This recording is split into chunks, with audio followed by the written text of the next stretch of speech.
बिस्मिल्लाहिर्रहमानिर्रहीम।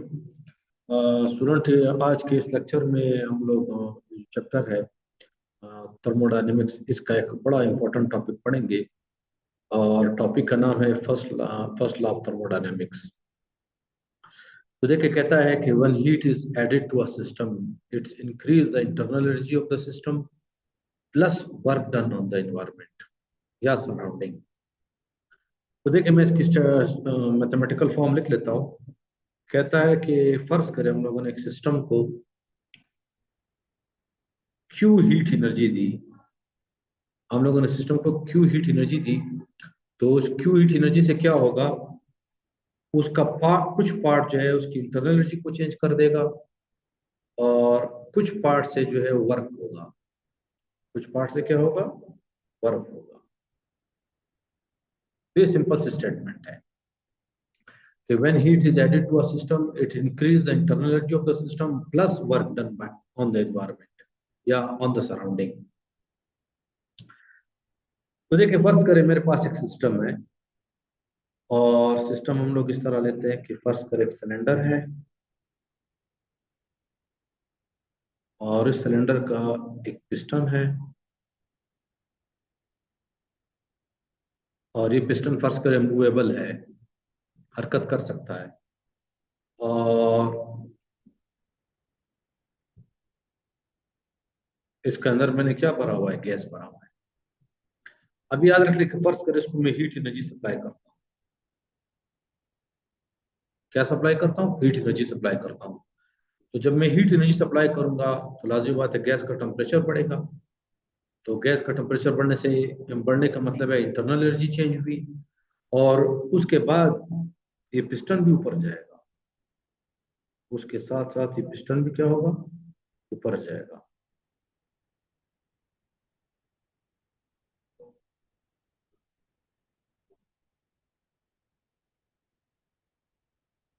तो अब ये देखिए, पिस्टन ऊपर चला गया।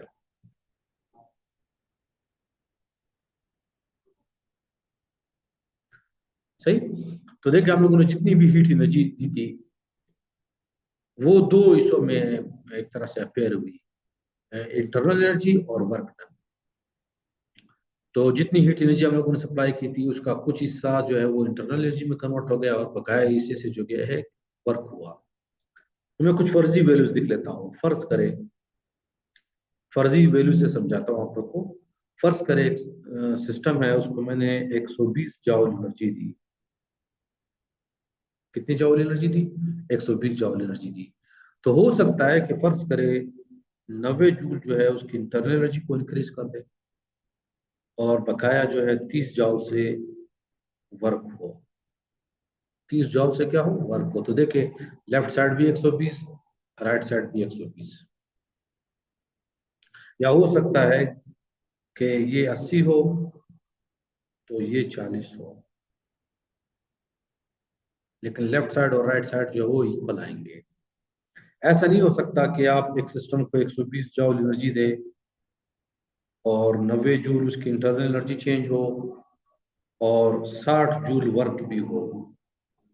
60 जूल वर्क भी हो, ऐसा पॉसिबल नहीं है। क्योंकि याद रखिए, जितनी हीट एनर्जी दोगे उतनी कन्वर्ट हो सकती है, उससे ज्यादा तो कन्वर्ट नहीं हो सकती। तो देखिए, इसलिए हम लोग कहते हैं कि जो फर्स्ट लॉ ऑफ थर्मोडायनेमिक्स है,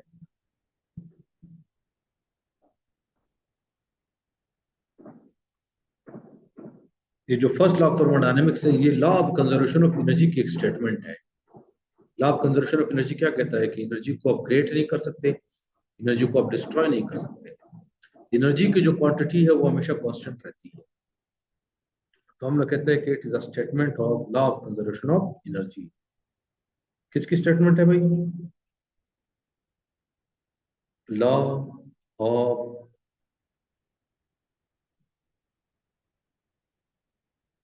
कंजर्वेशन ऑफ एनर्जी। सही। अभी याद रख ले, नेक्स्ट स्लाइड में हम लोग देखेंगे कि ये क्यू और डेल्टा यू और डब्ल्यू के लिए क्या साइन कन्वेंशन है, किस केस में इनको हम लोग पॉजिटिव लेंगे और किस केस में नेगेटिव। तो आ जाते हैं। तो आ जाते हैं साइन कन्वेंशन। साइन कन्वेंशन, ये साइन कन्वेंशन आपकी मर्जी है, लेकिन इस कोर्स में जो है मैं जो है कुछ इस तरह से ले रहा हूँ कि मैं जब सिस्टम हीट एनर्जी एब्जॉर्ब करेगा तो उसको पॉजिटिव लूंगा। सिस्टम एब्जॉर्ब करेगा तो उसको क्या लूंगा? पॉजिटिव लूंगा। तो देखिए क्यू पॉजिटिव होगा अगर हीट एब्जॉर्ब हो। हीट क्या हो? एब्जॉर्ब हो। ठीक है। फर्स्ट करें आप लोगों ने एक बर्तन लिया हुआ है, उसको चूल्हे पे रखा है, तो उस बर्तन के अंदर जो हीट एनर्जी जा रही है वो हीट एब्जॉर्ब कर रहा है। तो इस केस में हम लोग क्यू को क्या लेंगे? पॉजिटिव लेंगे। क्यू को हम लोग नेगेटिव लेंगे अगर हीट जो है वो लीव करे सिस्टम को, या सिस्टम हीट को क्या करे?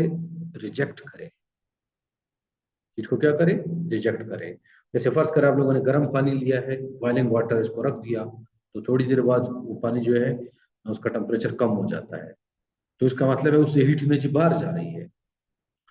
तो याद रख ले, अगर सिस्टम से हीट एनर्जी बाहर जाए या सिस्टम हीट एनर्जी को रिजेक्ट करे तो हम क्यू की वैल्यू क्या लेंगे? नेगेटिव। और याद रख लीजिए, बिल्कुल अब जरूरी नहीं है कि आप क्यू हीट एब्जॉर्ब के लिए क्यू पॉजिटिव ले और हीट लीव के लिए जो है नेगेटिव ले। आप इसको बदल भी सकते हैं, लेकिन उसके बाद फिर आप लोग को बाकी जो डेल्टा यू है और डब्ल्यू है उसके साइंस को भी चेंज करना होगा। तो अभी चलते हैं नेक्स्ट। डेल्टा यू के लिए क्या करेंगे? याद रख ले, डेल्टा यू को हम लोग पॉजिटिव लेंगे।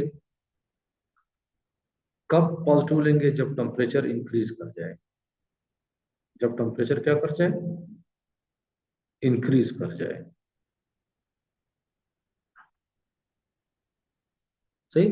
जब भी हम लोग किसी गैस का टेम्परेचर राइज करेंगे तो उसका मतलब है डेल्टा यू पॉजिटिव है, और डेल्टा यू नेगेटिव होगा जब हम लोग टेम्परेचर को क्या करेंगे? डिक्रीज करेंगे। टेम्परेचर को क्या करेंगे? डिक्रीज करेंगे। इसके बाद आ जाते हैं डब्ल्यू के साइन पे। किस साइन पे? डब्ल्यू के साइन पे, सॉरी, डब्ल्यू पे हम लोग लेंगे वर्क पॉजिटिव अगर work done by the system, bye the system हो। और हम लोग डब्ल्यू नेगेटिव लेंगे अगर work done on the system क्या हो? ऑन द सिस्टम हो। तो सवाल ये पैदा होता है कि work done by the system और work done on the system क्या मतलब है? तो देखिए फर्ज करिए एक सिलेंडर है और ये इसका पिस्टन है, और अगर फर्ज करिए कि इस सिलेंडर के अंदर जो गैस है उसके प्रेशर की वजह से ये पिस्टन ऊपर चला जाए,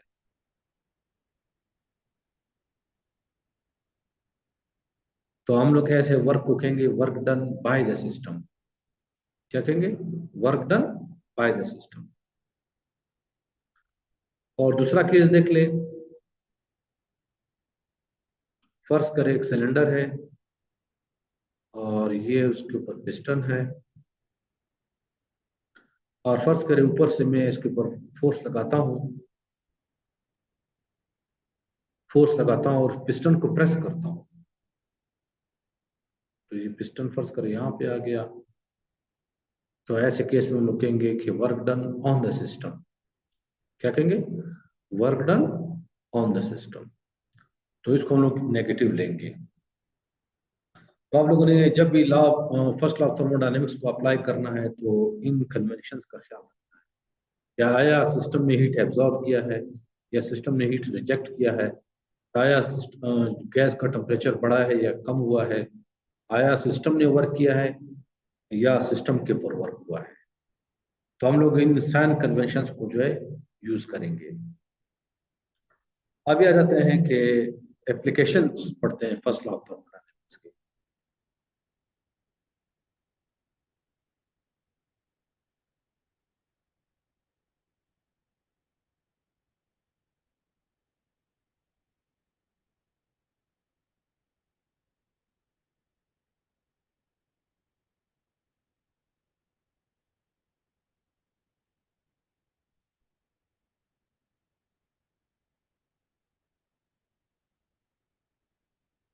सही। तो चार प्रोसेसेस है, इसको हम लोग आज पढ़ेंगे। और ये जो है उसमें आते हैं applications of first law of thermodynamics में आते हैं। तो चार प्रोसेसेस कुछ इस तरह से हैं कि एक में हम लोग प्रेशर को कांस्टेंट रखेंगे, दूसरे में हम लोग वॉल्यूम को कांस्टेंट रखेंगे, तीसरे में टेम्परेचर को कांस्टेंट रखेंगे, और देखेंगे कि जितनी हीट एनर्जी हम लोग सप्लाई कर रहे हैं उसके बदले में हमें क्या मिल रहा है। तो पहला आ जाता है आइसोथर्मल। आइसोथर्मल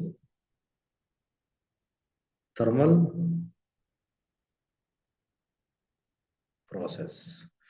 तो देखिए आइसोथर्मल प्रोसेस का क्या मतलब है। Iso means same, therm mean temperature. तो ऐसा प्रोसेस जिसमें टेम्परेचर कांस्टेंट हो उसको हम लोग कहते हैं आइसोथर्मल प्रोसेस। तो देखिए एक ऐसा प्रोसेस है जिसमें हम लोगों ने टेम्परेचर को क्या रखना है, कांस्टेंट। टेम्परेचर को चेंज नहीं होने देना है। तो आ जाते हैं, देखते हैं कि किस तरह पॉसिबल है।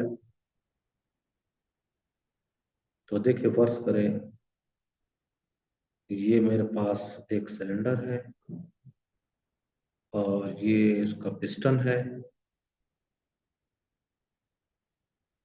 और ये पिस्टन मूवेबल है और इसके अंदर कोई गैस भरी हुई है।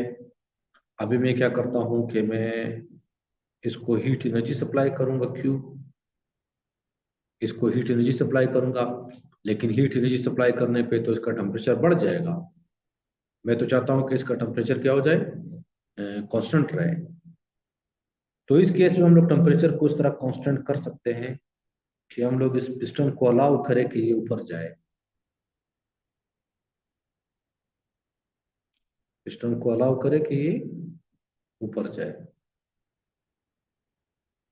तो जब ये गैस एक्सपेंड होगा तो इस दौरान अगर थोड़ा सा टेम्परेचर ने बढ़ने की कोशिश की, वो दोबारा रिड्यूस हो जाएगा। तो टेम्परेचर वही रहेगा जो पहले था। तो आ जाते हैं कि देखते हैं कि फर्स्ट लॉ ऑफ थर्मोडायनेमिक्स के बारे में क्या कहता है। तो सिंपल सी बात यह है कि फर्स्ट लॉ ऑफ थर्मोडायनेमिक्स कहता है कि Q is equal to delta U plus W। Q is equal to delta U plus W। तो अभी आ जाता है कि इस केस में क्या डेल्टा U जीरो है, डेल्टा U की क्या वैल्यू है। तो देखिए चूंकि T कांस्टेंट, T कांस्टेंट है, तो इसका मतलब ये हुआ कि डेल्टा U क्या होगा, जीरो। डेल्टा U जीरो होगा। डेल्टा U क्यों जीरो होगा, क्योंकि याद रख ले टेम्परेचर चेंज नहीं हो रहा। तो जितनी इंटरनल एनर्जी सिस्टम की पहले थी उतनी बाद में होगी।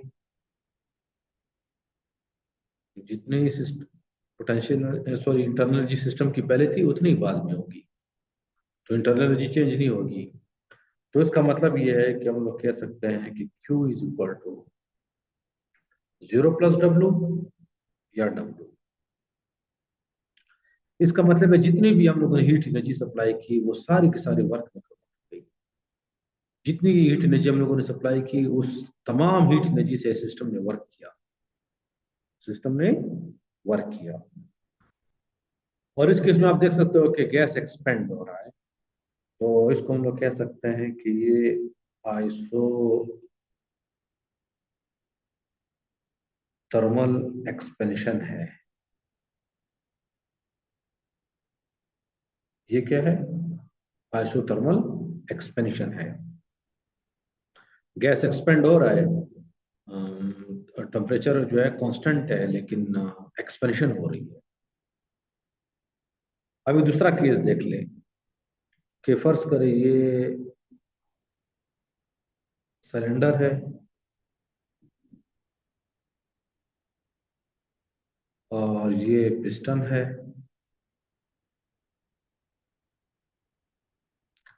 और अभी फर्ज करें मैं इसको ऊपर से प्रेस कर रहा हूँ, मैं एक्सटर्नल प्रेशर बढ़ा रहा हूँ, तो क्या होगा कि ये पिस्टन जो है नीचे आएगा।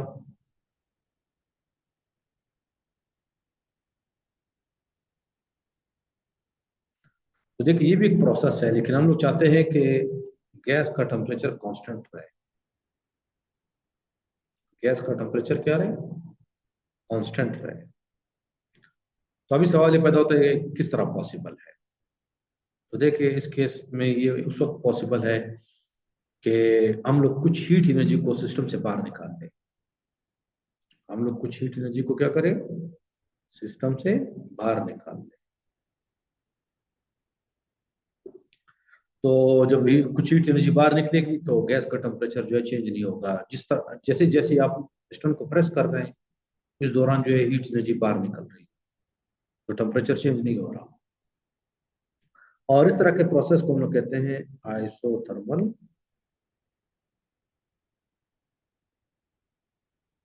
कंप्रेशन। इसको हम लोग क्या कहते हैं? Isothermal compression.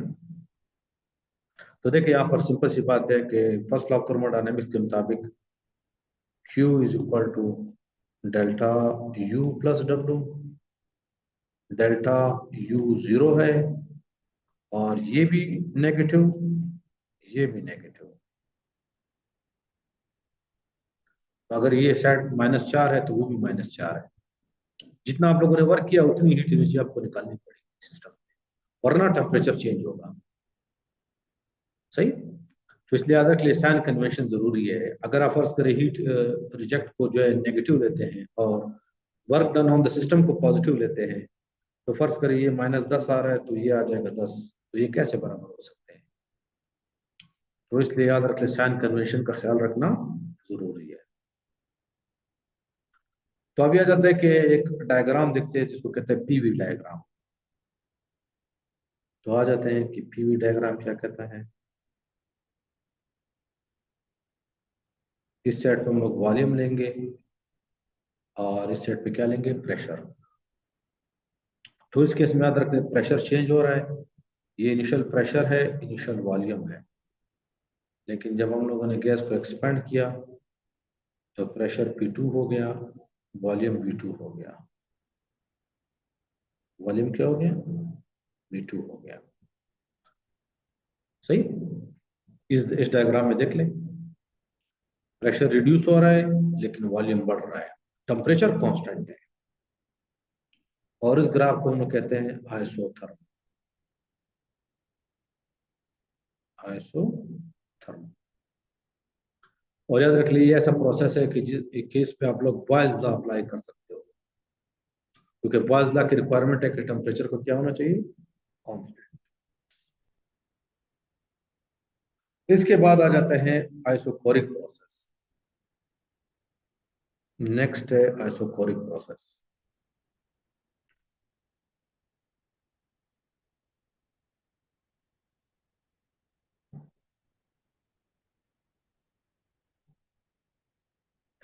तो देखिए आइसोकोरिक प्रोसेस एक ऐसा प्रोसेस है जिसमें वॉल्यूम कांस्टेंट होगा।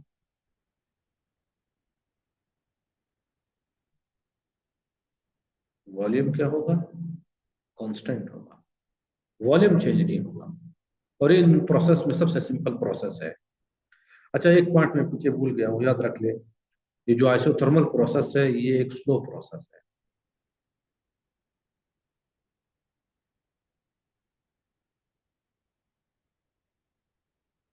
आइसोथर्मल बहुत स्लो प्रोसेस होता है, क्योंकि याद रख लिया अगर आप इस पिस्टन को बहुत तेजी से प्रेस करेंगे या बहुत तेजी से ऊपर ले जाएंगे तो टेम्परेचर चेंज हो जाएगा। तो इसलिए हम लोग कहते हैं कि अगर आप लोगों ने आइसोथर्मल प्रोसेस को परफॉर्म करना है तो इस पिस्टन को बहुत स्लोली मूव करना है ताकि टेम्परेचर चेंज ना हो। तो चलो इस पे आ जाते हैं। आइसोकोरिक प्रोसेस ऐसा प्रोसेस जिसमें वॉल्यूम क्या हो? कांस्टेंट हो। तो किस तरह करेंगे ये? कि फर्ज करें ये मेरे पास सिलेंडर है और ये मेरे पास पिस्टन है। और इसके अंदर कोई गैस भरी हुई है, लेकिन इस पिस्टन को मैंने फिक्स्ड कर दिया है। पिस्टन को मैंने क्या कर दिया है? फिक्स्ड कर दिया है। अभी फर्ज करें मैं इसको क्यू हीट एनर्जी दे रहा हूं। इसको मैं क्या दे रहा हूं? क्यू हीट एनर्जी दे रहा हूं। तो जब इसको क्यू हीट एनर्जी देंगे तो क्या होगा? फर्स्ट लॉ ऑफ थर्मोडायनेमिक्स से पूछते हैं, तो वो कहता है कि delta U plus W, delta U plus W. लेकिन इस केस में याद रख ले, चूंकि जो सिलेंडर का पिस्टन है वो फिक्स है, वो हरकत नहीं कर सकता, तो इस केस में डब्ल्यू क्या होगा? जीरो। डब्ल्यू क्या होगा? जीरो। तो इसका मतलब है क्यू किसके बराबर आ गया? डेल्टा यू के। किसके? डेल्टा यू के। इसका मतलब है हम लोगों ने जितनी भी हीट एनर्जी दी, वो सारी का सारी इंटरनल एनर्जी में कन्वर्ट होगी। अगर हम लोगों ने 5 जूल एनर्जी दी तो 5 की 5 जूल एनर्जी है इंटरनल एनर्जी में कन्वर्ट हो गई। अगर हम लोगों ने 100 जूल एनर्जी दी तो 100 जूल की 100 जूल एनर्जी जो है इंटरनल एनर्जी में कन्वर्ट हो गई। तो इस प्रोसेस को हम लोग क्या कहते हैं? Isochoric process. तो देखिए, प्रेशर कुकर में भी हम लोग ये करते हैं कि इसके वॉल्यूम को फिक्स करते हैं। जिस चीज को हम लोग पका रहे हैं उसका वॉल्यूम क्या करते हैं? फिक्स करते हैं। और हम लोग हीट एनर्जी सप्लाई करते हैं, और वो जो हीट एनर्जी है वो सारी की सारी हीट में, इंटरनल एनर्जी में कन्वर्ट हो जाती है। अच्छा, एक और केस देख लेते हैं कि फर्ज करें, इस केस को देख लें। फर्ज करें एक गैस कंटेनर है, गैस कंटेनर है, और हम लोग कहते हैं कि उसका टेम्परेचर बहुत ज्यादा है गैस का। तो कुछ अरसे के बाद जो है उसका टेम्परेचर कम हो जाता है। तो इसका मतलब है, टेम्परेचर कम होने का मतलब ये है कि डेल्टा यू भी नेगेटिव। डेल्टा यू क्या हो गया? नेगेटिव। लेकिन डेल्टा यू नेगेटिव है, टेम्परेचर कम हो गया, तो यही एनर्जी किधर गई? तो ये सिर्फ उस वक्त पॉसिबल है कि सिस्टम जो है हीट को क्या करे? रिजेक्ट करे। तो हम लोग कहते हैं कि डेल्टा क्यू भी क्या होगा? नेगेटिव होगा। तो अगर किसी गैस का टेम्परेचर कम हो जाए तो उसका मतलब उसकी इंटरनल एनर्जी क्या हो गई है? कम हो गई है। और अगर इंटरनल एनर्जी कम हो गई तो उसका मतलब उसने हीट जो है सिस्टम से बाहर गया है। अभी चलते हैं कि पीवी डायग्राम। यहाँ पे वी और यहाँ पे पी। सही। पीवी डायग्राम से याद रख ले, आप लोग को पता चलता है कि सिस्टम ने कितना वर्क किया है। आप वर्क डन कैलकुलेट कर सकते हो। तो देखिए, फर्स्ट करिए, इनिशियल वॉल्यूम था और इनिशियल प्रेशर था। लेकिन जब हम लोगों ने हीट एनर्जी दी तो प्रेशर तो बढ़ रहा है, लेकिन वॉल्यूम वही है। वॉल्यूम वही है, प्रेशर बढ़ गया। सही। इसके बाद आ जाते हैं isobaric process. Isobaric process. Isobaric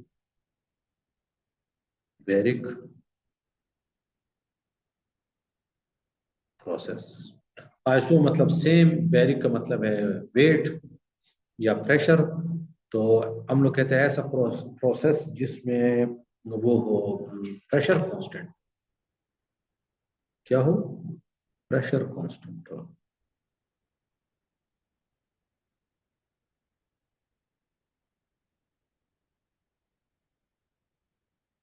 तो ऐसे प्रोसेस को हम लोग क्या कहते हैं?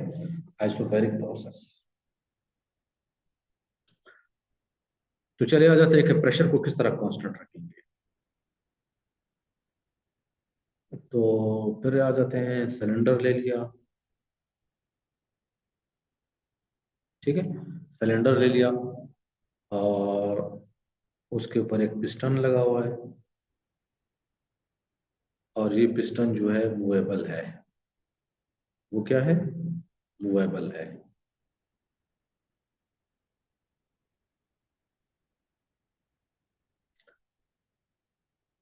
अभी मैं क्या कर रहा हूँ? सिस्टम को क्यू हीट एनर्जी दे रहा हूँ। तो जब क्यू हीट एनर्जी दूंगा तो अगर पिस्टन फिक्स हुआ तो प्रेशर तो बढ़ेगा। अब याद रख लीजिए, फर्स्ट मैंने हीट एनर्जी अभी तक नहीं दी, तो ये पिस्टन यहाँ पे रुका क्यों है? उसकी एक वजह ये है कि इस पिस्टन के ऊपर ऊपर की तरफ से एटमॉस्फेरिक प्रेशर है और नीचे से गैस का प्रेशर है, गैस का प्रेशर है, तो दोनों बराबर है, इसलिए पिस्टन रुक गया। अब याद रख ले कि फर्ज कर इसको मैं हीट एनर्जी देता हूं तो इसका प्रेशर तो बढ़ेगा, ये प्रेशर बढ़ेगा, नीचे से ऊपर की तरफ जो प्रेशर है वो बढ़ेगा। ऊपर ऊपर से नीचे की तरफ प्रेशर तो वही पुराना प्रेशर है, एटमॉस्फेरिक प्रेशर है। लेकिन याद रख ले इस दौरान क्या होगा कि प्रेशर के बढ़ने से पिस्टन ऊपर चला जाएगा और गैस एक्सपेंड हो जाएगी, तो प्रेशर दोबारा रिड्यूस हो जाएगा और फिर एक पॉइंट पे जिस पे इंटरनल प्रेशर और एक्सटर्नल प्रेशर बराबर हो जाएंगे, फिर पिस्टन रुक जाएगा। पिस्टन क्या हो जाएगा? रुक जाएगा। तो एक्सटर्नल प्रेशर कौन सा प्रेशर है? एटमॉस्फेरिक। तो नीचे से प्रेशर भी एटमॉस्फेरिक। तो इसका मतलब ये हुआ कि इस सिस्टम को हम लोग हीट एनर्जी दे रहे थे, लेकिन इस दौरान जो है इस गैस का प्रेशर क्या था? कांस्टेंट था, और वो इस केस में एटमॉस्फेरिक प्रेशर के बराबर है। एटमॉस्फेरिक प्रेशर से थोड़ा सा ज्यादा है क्योंकि इस पिस्टन का भी वेट है। तो ऐसे प्रोसेस को हम लोग क्या कहेंगे? Isobaric process. तो आ जाते हैं फर्स्ट लॉ थर्मोडायनेमिक्स को देखते हैं। फर्स्ट लॉ थर्मोडायनेमिक्स क्या कहता है कि W is equal to Q is equal to delta U plus W, delta U plus W। अब याद रख ले ये जीरो नहीं है, इंटरनल एनर्जी जीरो नहीं है, चेंज इन इंटरनल एनर्जी, और वर्क भी जीरो नहीं है। तो इसका मतलब इस केस में दोनों होंगे, दोनों होंगे। तो अभी एक काम कर लेते हैं कि वर्क मालूम करते हैं कि इस केस में सिस्टम ने कितना वर्क किया है, सिस्टम ने कितना वर्क किया है। तो सिस्टम ने जो वर्क किया है वो हम लोग किस तरह मालूम करेंगे? हम लोग मालूम करेंगे कि पिस्टन कितना ऊपर गया है। तो फर्ज करें ये जो है एक्स, इसने मूव किया है ऊपर की तरफ, और ये जो फोर्स लग रहा है ये कितना लग रहा है? एफ लग रहा है। तो अब हम लोग वर्क मालूम करते हैं, तो work is equal to F X. किसके बराबर आ जाएगा? एफ एक्स के बराबर आ जाएगा। अब याद रख लिया, आप लोगों ने पढ़ा है कि प्रेशर जो है वो फोर्स डिवाइडेड बाय एरिया के बराबर है। ये जो सिलेंडर है वो तो असल में इस तरह है, तो इस सिलेंडर का तो एरिया होगा पिस्टन का, तो फोर्स पर यूनिट एरिया किसके बराबर है? प्रेशर के। इसका मतलब है कि फोर्स किसके बराबर है? प्रेशर मल्टीप्लाई बाय एरिया के, प्रेशर मल्टीप्लाई बाय एरिया के। तो अभी देख ले, इस फोर्स की वैल्यू यहाँ पे दर्ज करूंगा, तो मेरे पास वर्क आ जाएगा pressure multiply by area multiply by x, pressure multiply by area multiply by x. तो चलो अभी आ जाते हैं कि ये ए मल्टीप्लाई बाय एक्स किसके बराबर है?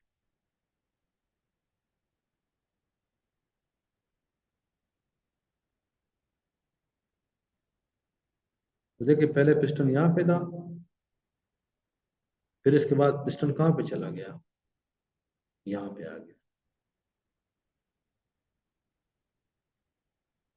यहाँ पे आ गया। सही। तो ये कितना डिस्टेंस कवर किया? एक्स। और याद रख ले ये जो इनिशियल वॉल्यूम था वो ये था V1, लेकिन फाइनल वॉल्यूम बाद में है ये V2। जब पिस्टन ऊपर चला गया तो वॉल्यूम तो बढ़ गया, अगर आप फाइनल वॉल्यूम में से इनिशियल वॉल्यूम को माइनस करेंगे तो क्या आ जाएगा? Change volume. और आप देख सकते हो कि अगर हम लोग इस लेंथ को जरब दे दे इस हाइट से, तो ये चेंज इन वॉल्यूम के बराबर आ जाएगा। तो इसका मतलब है कि हम लोग कह सकते हैं कि a मल्टीप्लाई बाय एक्स ये चेंज इन वॉल्यूम के बराबर है। एक ये चेंज इन वॉल्यूम है, और वो किसके बराबर है? a multiply by x. A area है और उसको आप उससे मल्टीप्लाई करो एक्स से,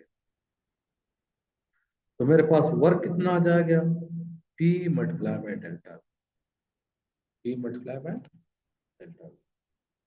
तो अभी हम लोगों ने क्या करना है कि ये W की वैल्यू जो है जो फर्स्ट लॉ ऑफ थर्मोडायनेमिक्स की इक्वेशन है उसमें दर्ज कर। तो ये मेरे पास आ गया Q is equal to delta U plus P delta P delta V। तो ये था आइसो आइसोबैरिक प्रोसेस। अभी चलते हैं एक लास्ट प्रोसेस है जिसको हम लोग कहते हैं एडियाबैटिक प्रोसेस।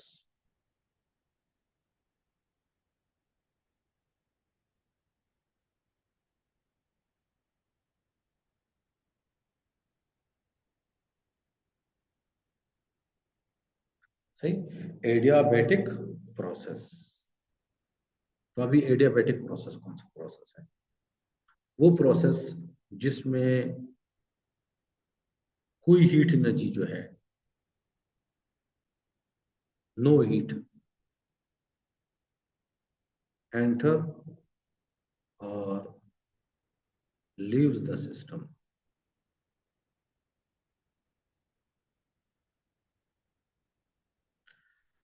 वो सिस्टम, वो प्रोसेस जिसमें ना हीट एनर्जी सिस्टम में एंटर हो ना सिस्टम से बाहर आए, तो ऐसे प्रोसेस को हम लोग क्या कहते हैं?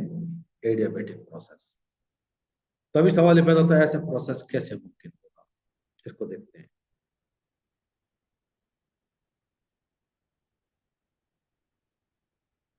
तो फर्ज कर एक सिलेंडर है और ये पिस्टन है, पिस्टन मूवेबल है, लेकिन हम लोग इसके वॉल को नॉन कंडक्टिंग बना देंगे।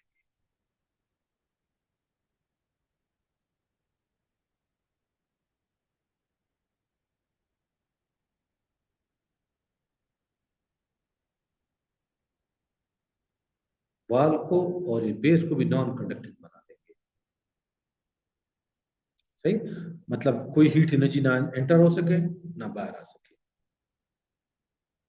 तो अभी आ जाता है इस केस में, देखते हैं फर्स्ट लॉ ऑफ थर्मोडायनामिक्स के मुताबिक कि Q is equal to delta U plus W, delta U plus W।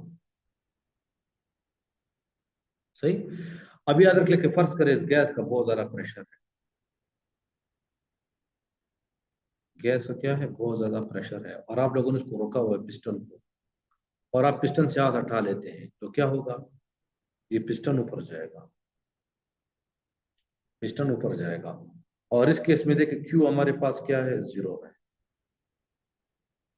देखिए सूरत को मैं दोबारा बता रहा हूँ, इस गैस को हम लोगों ने भरा हुआ है सिलेंडर के अंदर, पिस्टन पिस्टन है, इसके ऊपर पिस्टन को मैंने प्रेस किया हुआ है और गैस का प्रेशर ज्यादा है, कोई हीट एनर्जी नहीं दे रहे। अगर मैं इस पिस्टन से हाथ हटाऊंगा तो ये जो गैस है ये इस पिस्टन को ऊपर की तरफ धकेलेगा, गैस एक्सपेंड होगा। तो आप देखिए फर्स्ट लॉ ऑफ थर्मोडायनेमिक्स के मुताबिक 0 is equal to delta U plus W, 0 is equal to delta U plus W। या इसका मतलब ये हुआ कि W is equal to minus delta U, W is equal to minus delta U। अभी देखिए इसके मतलब को देखते हैं। तो ये कह रहा है कि सिस्टम ने वर्क किया है, बिल्कुल वर्क किया है, लेकिन ये वर्क किस तरह किया, इसको तो हम लोगों ने हीट एनर्जी नहीं दी। ये वर्क सिस्टम ने किया लेकिन इंटरनल एनर्जी के कॉस्ट पे किया। सिस्टम की इंटरनल एनर्जी क्या हो गई, कम। सिस्टम की इंटरनल एनर्जी क्या हो गई, कम। तो देखिए फर्ज करें इस सिस्टम की इंटरनल एनर्जी थी 100 और उसने 10 जूल वर्क किया, तो अब इसकी इंटरनल एनर्जी जो है 100 नहीं रहेगी, 90 हो जाएगी, 10 कम हो गई। तो इसका टेम्परेचर भी क्या हो जाएगा, ड्रॉप हो जाएगा। और इस तरह के प्रोसेस को हम लोग फिर एडियाबैटिक प्रोसेस में कहते हैं एडियाबैटिक एक्सपेंशन, एडियाबैटिक एक्सपेंशन।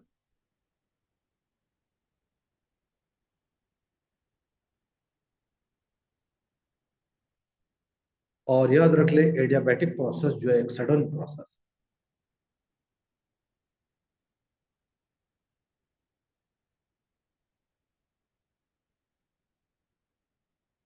इसके लिए स्लो होना जरूरी नहीं है, बहुत तेजी से हो जाता है। अब याद रख ले कि एडियाबैटिक एक्सपेंशन में हम लोगों ने देखा कि इंटरनल एनर्जी कम हो रही है, change in internal energy negative है, तो इसका मतलब है टेम्परेचर क्या हो जाएगा, ड्रॉप।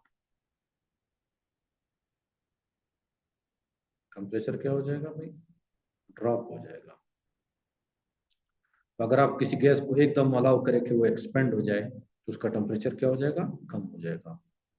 कभी आप लोगों ने देखा होगा कि अगर आप साइकिल के टायर टायर से हवा निकाल रहे हैं तो जो हवा है वो आपको जो है कोल्ड फील होती है। वो कोल्ड फील क्यों होती है, क्योंकि उसमें सडन एक्सपेंशन है। अगर बादलों की मिसाल देख ले, बादल जो है जैसे ये जो है एयर ऊपर उठता है, तो ऊपर उठने के बाद जो है जमीन के सरफेस से जब वो ऊपर उठता है तो ये सडनली एक्सपेंड हो जाता है, और जब एक्सपेंड हो जाता है तो एक्सपेंशन से जो है कूलिंग पैदा होती है। तो हम लोग कह सकते हैं कि सडन एक्सपेंशन काज कूलिंग, सडन एक्सपेंशन काज कूलिंग। अब ये जाते हैं इसी स्लाइड पे एक और चीज बता देता हूँ। फर्ज करे मैं ये कलर ले रहा हूँ, इस पिस्टन को मैं प्रेस करूँ, इस पिस्टन को मैं प्रेस करूँ, और ये जो है वाज नॉन कंडक्टिंग है, इसे हीट एनर्जी बाहर नहीं निकल सकती, तो क्या होगा।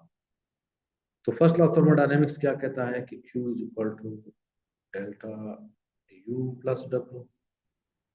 Q हमारे पास जीरो है, तो इसका मतलब है ये है हुआ कि मैं कह सकता हूँ कि delta U plus W is equal to zero.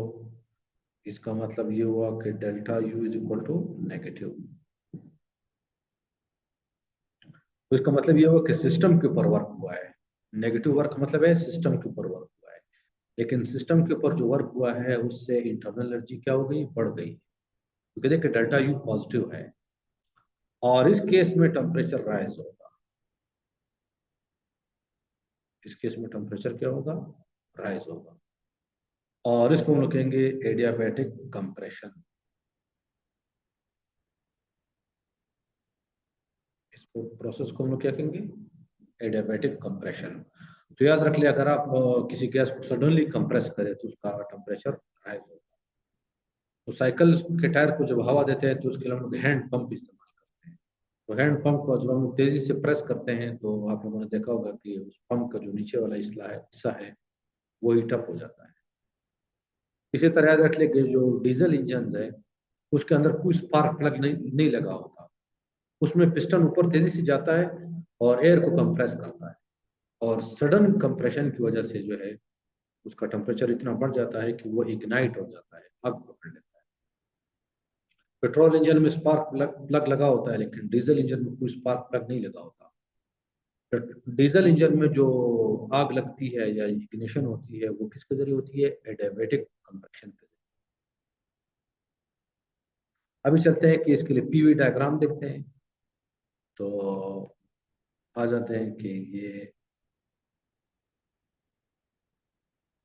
फर्ज करे वॉल्यूम है और ये प्रेशर है। तो इस केस में अगर आप फर्ज करिए इनिशियल प्रेशर है T1 और इनिशियल वॉल्यूम ये है, तो बाद में आप देखेंगे कि प्रेशर P2 हो जाएगा, वॉल्यूम V2 हो जाएगा। लेकिन याद रख ले ये जो ग्राफ है इसको कहते हैं एडियाबेट, और ये जो एडियाबेटिक प्रोसेस है उसमें जो ग्राफ बनता है पीवी का वो तकरीबन सिमिलर होता है उसके आइसोबैरिक वाले प्रोसेस के। लेकिन आइसोबैरिक प्रोसेस में उसका जो स्लोप होता है वो कम होता है, किस तरह होता है। लेकिन जो एडियाबेट है वो बहुत ज्यादा स्टीप होता है, बहुत एक तरह से आप कह सकते हो वर्टिकल टाइप का होता है। तो ये तो हम लोगों ने पढ़ा 4 applications, first law of thermodynamics के और फर्स्ट लॉ ऑफ थर्मोडायनेमिक्स।